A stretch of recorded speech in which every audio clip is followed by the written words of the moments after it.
Halo semuanya teman-teman, apa kabar? Bertemu lagi bersama saya Frankie. Selamat datang di Analisa Mingguan. Hari ini tanggal 19 September 2021 ya. Saya akan membahas apa yang terjadi dalam satu minggu depan. Satu minggu ke belakang tidak terlalu banyak berita yang sangat signifikan dari sisi USD ya tentunya. Jadi saya tidak terlalu akan membahas dari minggu kemarin karena banyak sekali pergerakan flat ya. Memang ada satu pergerakan yang mengejutkan dari gold ya. Gold jatuh di kemarin karena ada beberapa data memang ya retail sales dan data CPI atau PPI kalau saya nggak tidak salah ya. Jadi CPI sorry CPI. Nah data tersebut kemungkinan besar akan dibawa di minggu ini ya. Di mana itu? Nah ini kita akan bahas ya dari sisi analisa data ekonomi dulu ya. Nah teman-teman yang trading di Kanada harus berhati-hati karena hari Senin Kanada ada federal election. Jadi pemilihan.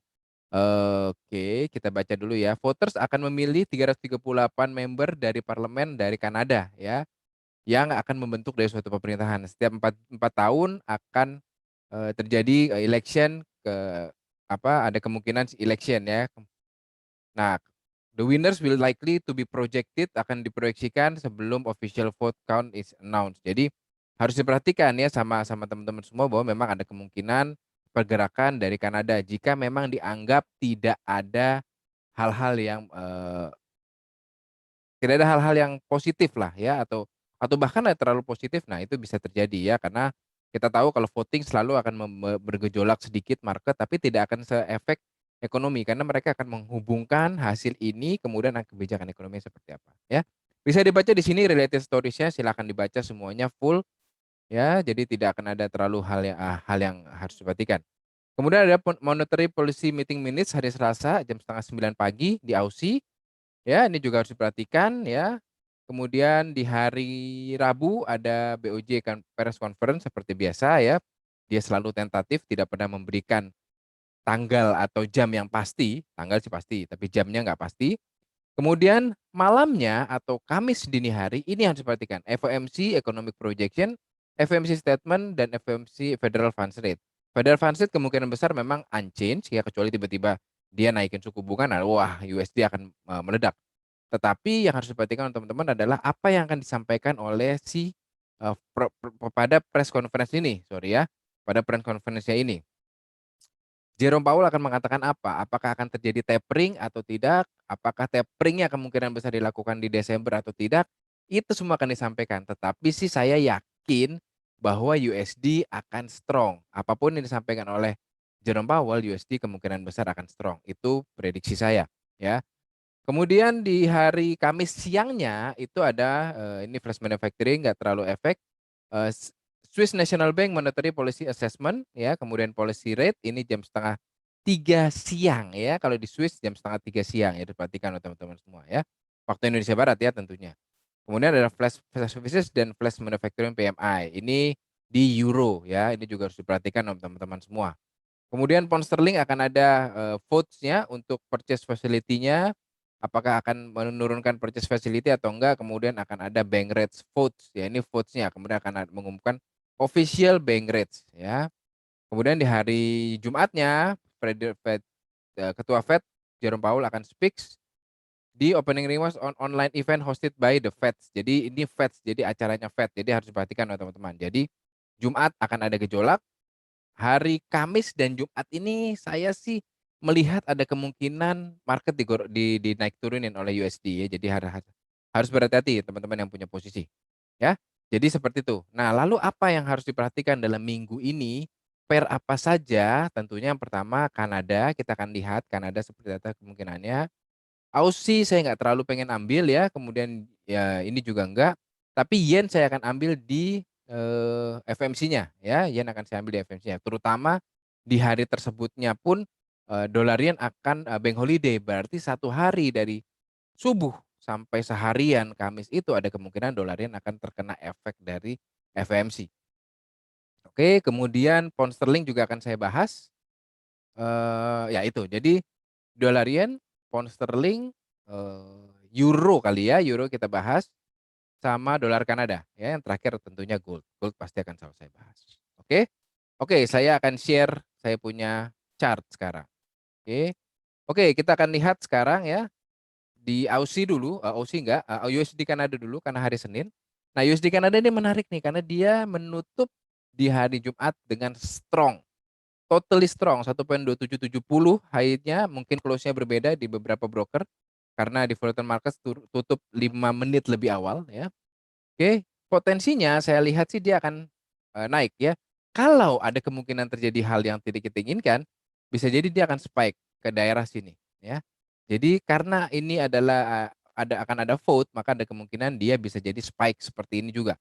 Ya jika spike seperti ini saya lebih prefer akan ambil sell limit di sini. Jadi saya akan ambil sell limit untuk menunggu ini di sini, dengan resiko di sini.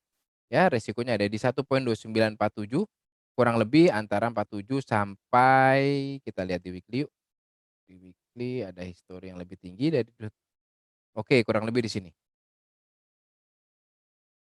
Ya, 2998. Jadi 1.3 lah, 1.3. Jadi 2950 saya pasang posisi sell, 2940 kemudian, SL-nya di 60 pips ya. TP-nya di mana? TP-nya sih saya lihat agak jauh, TP-nya agak jauh, saya akan ambil di sekitar sini, 2707 berarti 100 pip ya, 100 pip lebih. Oh sorry, oke kalau saya pasang sell limit di sini otomatis di 2817 udah oke ya, karena udah 150 pips, ya jadi kurang lebih di daerah sinilah, oke. Jadi saya akan ambil di sini, resiko 60 pips, TP 120 pip, make sense 1/2 ya, kalau saya seperti itu, ya. Kalau teman-teman yang suka trading dengan scalper dan yang lebih poinnya pipnya lebih dikit ya mungkin nggak cocok dengan posisi ini, oke. Kemudian pound sterling closing-nya jatuh ya kan memang dolar kemarin, kuat ya ketika closing-nya karena ada retail sales itu, kemudian potensinya dia akan kemana? Kemungkinan dia akan ke sini dulu 1.36889 ya. Dia akan di sini, dia akan bolak-balik di area sini dulu sampai break salah satu bisa balik ke atas atau bisa lanjut ke bawah. Lanjut ke bawah ke berapa? Ya saya lihat sih di daerah sini. Udah confirm lah 3618 ya ada kemungkinan memang dia akan break ke bawah dan dia akan menuju ke 3618 ini, 3619-an, 3620-an lah. Oke, karena memang stokastiknya juga masih kebuka ya. Kemudian euro, saya akan bahas sedikit. Ya euro sama kurang lebih akan berusaha ke 1.1710 ya. Saya kemarin analisa sampai 1.1720-an, tapi kayaknya dia akan lanjut ya, kemungkinan dia akan menuju ke 1.1710 sampai 00 ya. Jika memang turun ya 1640-an tapi agak berat ya, mungkin di sinilah 1690-an ya. Kemungkinan akan ke 1690-an. Oke, karena dia baru saja ngebuka lagi ke bawah ya. Jika memang ada kemungkinan dia akan strong, ada kemungkinan dia akan kita akan pasang buy limit di sinilah, di 1.70-an ya, 70-an mungkin saya akan pasang posisi buy ya dengan risiko di 1.1640-an ya di bawah ini. Oke? Oke, udah berapa pair tuh saya bahas? 3 ya? Hah? Sebentar ya, ini saya ketutupan.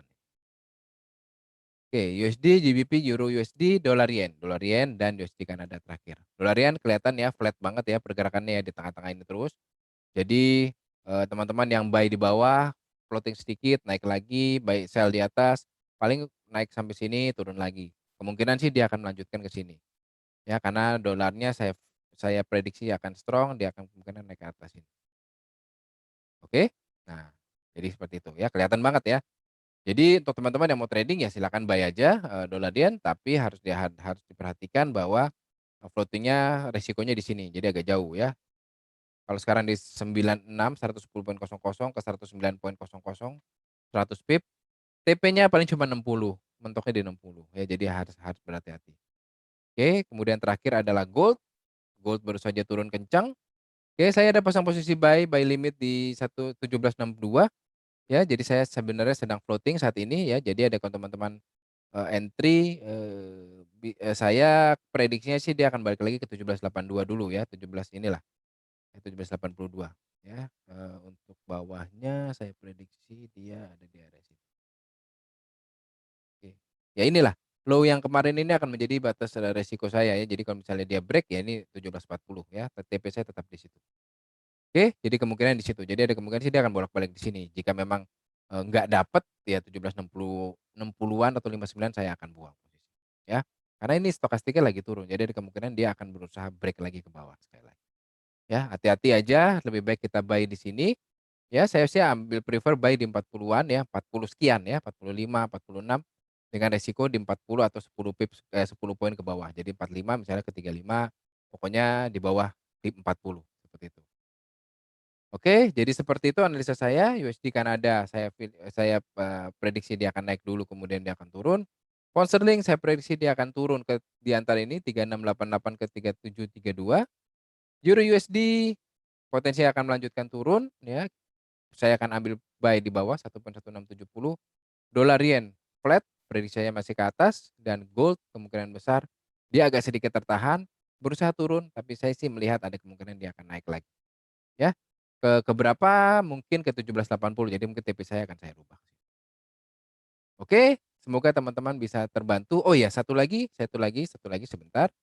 Sebelum teman-teman, ini saya akan buka, sebentar ya, saya rubah dulu, ininya. Oke, share screen. Oke, saya akan trading view ya, saya akan bahas trading view, ini indeks dolar, saya akan lihat indeks dolarnya seperti apa ya. Oke, saya akan lihat daily seperti biasa saya selalu analisa di daily, saya nggak pernah analisa saya jarang sekali analisa di, time frame lain ya. Oke. Oke, ya jadi saya sih melihatnya memang ada kemungkinan, eee, masih ke sini ya, masih ke sini ya. 93, 93 berapa nih, 93, 93.50-an lah, 93.50-an, kalau enggak dia akan ke sini, ke area ini ya. Oke, 93.55-an ya. Jadi ada kemungkinan memang beberapa major akan sedikit drop dulu. Oke, semoga teman-teman bisa mendapatkan informasi yang berharga di analisa minggu ini dan teman-teman bisa mendapatkan profit yang luar biasa dalam minggu depan. Happy trading semua.